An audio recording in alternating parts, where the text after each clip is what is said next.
अस्सलाम वालेकुम जी। नन्हा व्लॉगर शराजी, जिसको आप सब अच्छे से जानते हैं, गिलगित बल्तिस्तान के क्या क्या नज़ारे उस बच्चे ने दिखा दिए हैं। बहुत अच्छे अखलाक का मालिक, और सिर्फ अपने अखलाक की वजह से, अपनी प्यारी प्यारी मीठी मीठी और स्वीट बातों की वजह से उस बच्चे ने दिनों में लोगों के दिलों के अंदर कितना मुकाम बनाया, ये आप सब अच्छे से वाकिफ़ हैं कि किस तरीके से उस बच्चे की वीडियो जो है वो मिलियंस में चली जाती थी, और फिर नेशनल लेवल पे तो उसकी रिकग्नाइजेशन तो थी ही थी।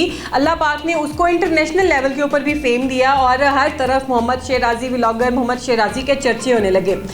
ये तो आप सब जानते हैं। उसके बाद कुछ सुनने को आता है कि मोहम्मद शेराजी जो है वो रोते हुए एक व्लॉग करते हैं कि नाज़रीन ये मेरा आखिरी व्लॉग है, मेरे बाबा ने मुझे मना कर दिया है कि मैं व्लॉग ना करूं, उन्होंने मुझे ये कहा है कि तुम अपनी तालीम के ऊपर तवज्जो दो। ये बात करता है और वो रोते हुए साइन ऑफ करता है। वो कहता है कि नाज़रीन मैं आप सबको बहुत ज़्यादा मिस करूँगा। वही अपनी मीठी मीठी प्यारी प्यारी बातें उसी तरीके की करता है, दिल को मोह लेने वाली। साथ में उसकी बहन भी होती है, जो ये वो बातें मैं आपको बता रही हूँ जो उसके लास्ट व्लॉग की है। उसकी बहन भी खड़ी होती है और उसको कहता है कि तुम क्या कहोगी कि हम ऐसे जा रहा है, तो वो साइन ऑफ कर रहे हैं, हम लोग व्लॉगिंग ख़त्म कर रहे हैं। तो वो आगे से बच्ची चुप करके खड़ी रहती है। वो तो छोटी बच्ची है, उसको क्या पता अभी। तो वो आगे साथी से ऐसे झटक के कहता है इसको तो कुछ पता ही नहीं है, ये इसको कुछ पता नहीं होता है, तुम हटो मैं बताता हूँ। तो कहता है नाज़रीन मैं आप सबको बहुत ज़्यादा मिस करूँगा, और मेरे बाबा ने इस तरीके से मुझे कहा है कि तुमने व्लॉगिंग नहीं करनी, अपनी पढ़ाई के ऊपर तवज्जो दो। उसके बाद शेराजी की जो वीडियोस हैं उसके आने का सिलसिला जो है ख़त्म हो जाता है। यकीनन उसके बाप ने अगर ये फ़ैसला लिया है कि मेरा बेटा व्लॉगिंग नहीं करेगा, तो इसका मतलब है कि उन्होंने बहुत ज़्यादा सोच समझ कर ही एक डिसीजन लिया है कि मेरा बेटा इस तरीके से व्लॉगिंग नहीं करेगा, मेरा बेटा अपनी तालीम के ऊपर तवज्जो देगा। अब जैसे ही व्लॉगिंग का सिलसिला ख़त्म होता है, लोगों ने ट्रोलिंग शुरू कर देते हैं, लोग ऐसे ऐसे क्रिटिसाइज़ करते हैं, ऐसे ऐसे बैड कॉमेंट्स करते हैं। लोगों ने हर तरीके से क्रिटिसाइज़ किया और यहाँ तक भी कहा कि इसके बाप को इसकी जो शोहरत है वो हजम नहीं हो रही थी, इस वजह से इसके बाप ने इसकी व्लॉगिंग जो है ख़त्म कराई है। कुछ ने तो यहाँ तक कहा कि इसकी व्लॉगिंग ख़त्म करा के अब इसके बाप ने अपनी व्लॉगिंग शुरू करनी है। तो ये भी मैं आपको बताती चलूँ कि उसका बाप भी एक ब्लॉगर है और व्लॉगिंग करना उसको बहुत ज़्यादा पसंद है, और ख़ासकर जिस इलाके से वो ताल्लुक़ रखते हैं, बहुत खूबसूरत गिलगित बल्तिस्तान का वो इलाका है।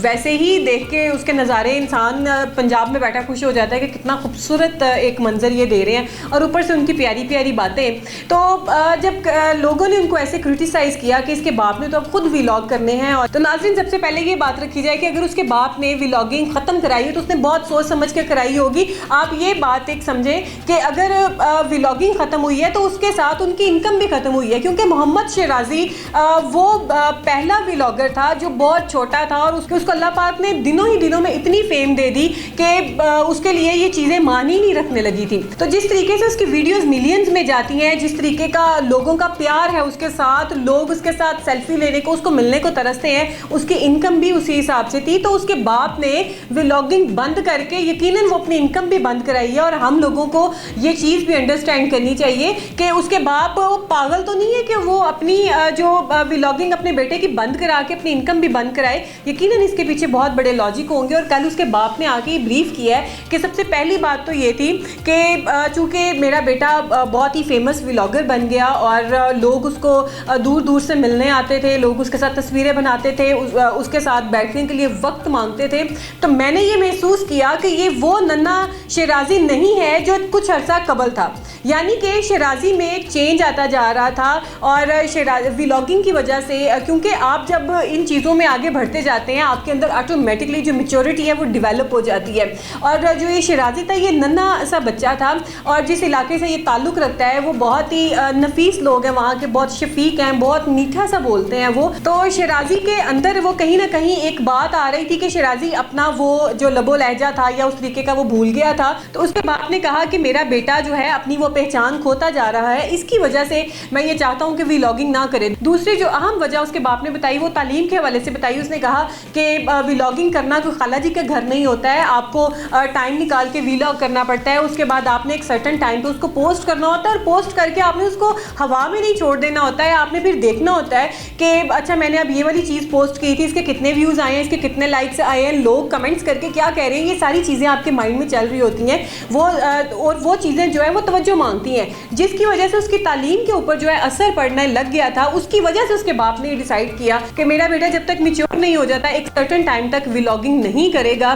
मैं चाहता हूँ कि ये मेरा बेटा वही मोहम्मद शराजी बने जो व्लॉगर बनने से पहले था, क्योंकि इसकी मासूमियत कहीं ना कहीं खोती चली जा रही। तो ये थी वो बातें जिसकी वजह से उसके बाप ने उसकी व्लॉगिंग छुड़वाई। इसका कतई ये मतलब नहीं था कि उसके बाप ने खुद व्लॉगिंग करनी है। तो जो लोग बैड कमेंट्स करते हैं वो थोड़ा सा ख्याल किया करें कि अगले के एहसास जो है वो मजरूह हो रहे होते हैं। आपके एक जरा से जुमले के, एक जरा से लफ्ज की वजह से अगले की जिंदगी कितनी मुंतशिर हो जाती है, कितनी बिखर जाती है, वो ज़हनी तौर पे कितना टॉर्चर जो है वो में चला जाता है। तो ये आप नहीं समझ सकते। इसलिए बोलने से पहले तोल लें कि कहीं आपके एक जरा से लफ्ज के पीछे कोई हर्ट तो नहीं हो रहा है, किसी की दिल आजारी तो नहीं हो रही है। तो ये वो बातें थी जो नन्हे शराजी के व्लॉगिंग के पीछे थी, जिसकी बेस पे उसके बाप ने उसकी व्लॉगिंग छुड़वाई। और फिर उसके बाप ने कल मीडिया पे आके वो जो है उसने व्लॉग के थ्रू ब्रीफ भी किया कि मैंने लोगों के क्रिटिसाइज से तंग आके मैं जो है ये व्लॉग कर रहा हूँ कि मैंने अपनी वजह से उसका नहीं छुड़वाया। ये 2 फैक्टर थे जिसकी वजह से मैंने इसकी व्लॉगिंग छुड़वाई है।